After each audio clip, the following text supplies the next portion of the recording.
you sell to sell again. Okay, you sell to sell again. It's not that the person buys it and then that's all, you leave the person to go. You must find a way to keep the person closer. You must find a way to get the person trust you, so that in the near future you can be able to sell back to them again, or they sell to you. So the last end of the funnel is what we call retention. Now let's look at the types of funnels we have. There are several types of funnels you can use in this business. Let's look at them. One, we are looking at Facebook Messenger.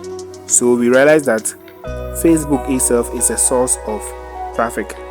Then Facebook Messenger becomes a funnel where you can be able to interact with the people that come and show interest in the product you are advertising. Now, Instagram Messenger is also a great funnel that you can use to interact with the people that show interest in your product.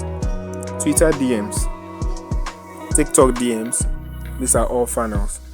WhatsApp is a very great funnel that has proven to be very effective on the online space, and especially to online workers and affiliate marketers. You can also make use of email lists. That is, if you can afford, you can make use of email list. You can use your landing page that I have taught you already how to create. So you can use the link, okay, the link of your landing page. You can put it on all your sources of traffic. So you are creating leads from Facebook, you can put your landing page link over there. So when they click on your landing page, they drop into your DM. You get it? So we also have lead forms. These are all types of funnels you can use to be able to get your contacts details and reach out to them. So lead forms, example, you can use the Google Forms as a lead form.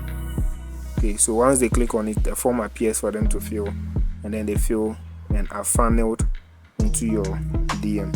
So that is basically how to use funnels.